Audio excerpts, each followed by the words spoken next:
In fact, Asian language studies have atrophied in Australian schools over the past decade.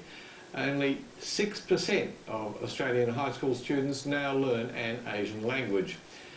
A new curriculum will be announced later this year, but business leaders are warning that without drastic changes, Australia's competitiveness in Asia will be at risk. Gavin Fang reports.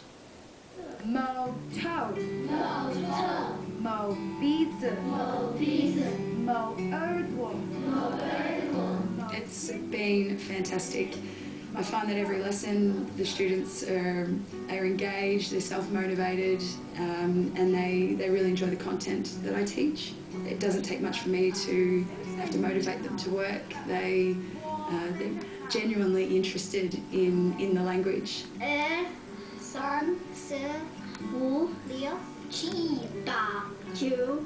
At Elstonwick Primary School in Melbourne, these 6 and 7-year-olds are taking their first steps on the path to speaking Mandarin.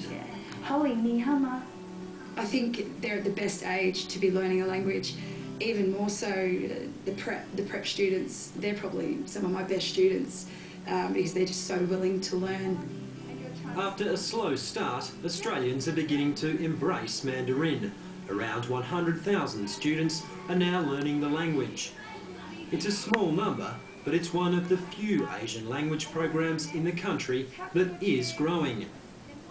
In our society, we don't value second language learning. And perhaps this is because we're, an island continent, down at the end of the world, because in most countries of the world today, it's normal to be at least bilingual, but it's not seen as normal here in Australia at all. Kath Kirby is the Executive Director of the Asia Education Foundation. For years, her organisation has been sounding the alarm about the state of Asian language education in Australian schools. Since 2005, the number of students studying Indonesian has fallen by about 10,000 every year. Japanese enrolments are also down by more than 15% in the past decade. Mandarin has problems too, with only 300 non-native speakers learning the language in their final school year. In all, only 6% of Australian students study an Asian language in the year they graduate. It's consistent with Australians' attitudes to the learning of foreign languages, I think, because in fact there's only 13% of Australian Year 12 students study any language other than English at Year 12 level. The 6% for Asian languages has remained fairly consistent really for the past decade. So we're not improving, and in fact we're sliding back a little bit. We've done so in the last 5 years. It's an issue Australia's Mandarin-speaking former Prime Minister Kevin Rudd put on the national political agenda in 2007. In 2009, the government boosted funding specifically for Asian language education by $62 million.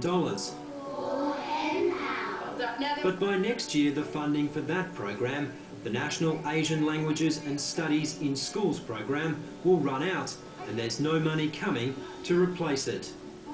The decision to cut that program prompted business leaders to write this letter to the government, warning that ignoring Asian language education would imperil the country's economic future.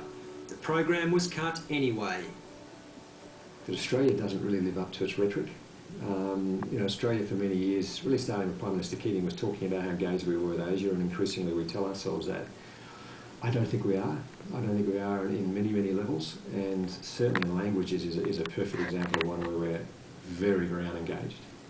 Justin Brainy is the Chief Executive Officer of the Insurance Australia Group's Asia Division, and one of the signatories to the letter written by business leaders. If we were at the same place today, in 20 years' time as we are today, would we be shut out of Asia? No. But it's a question of levels of effectiveness. I mean, if I look at it for my business, if I'm sending someone into a country to operate our business there or try and find opportunities for us, are they effective if they speak just English? Yes, but they'd be a lot more effective if they also spoke the local language. A report by the Australian Council for Education Research 2 years ago highlighted the big challenges the country faces to arrest the decline in language education. A shortage of qualified teachers was one issue. Another was insufficient time allocated for language learning in schools. Now, what have you decided so far? We went through some of these. A lack of continuity between primary and secondary learning was also identified.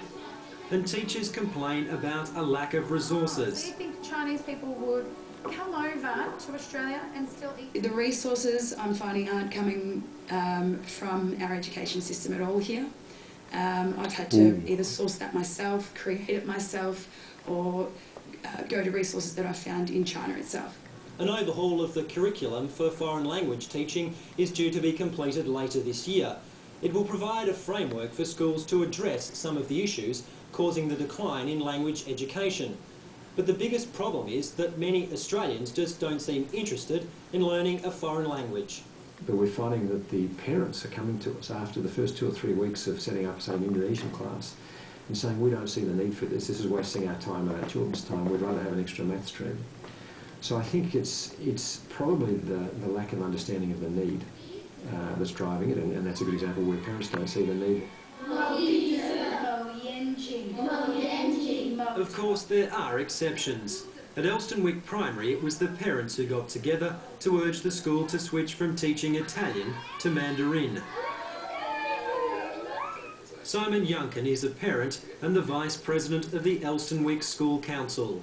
There is some government support, but the bulk of the program is funded really by the parents at Elstonwick. We made a decision that we wanted to have languages other than English taught at the school, and that had budgetary issues.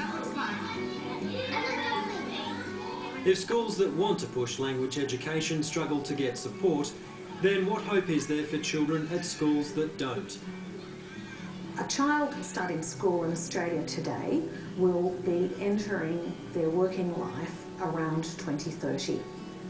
So we've got about a generation to really turn this around, to turn around a situation where we've got only a tiny minority of students studying an Asian language at school. Gavin Fang reporting, and that is all for now. For program information,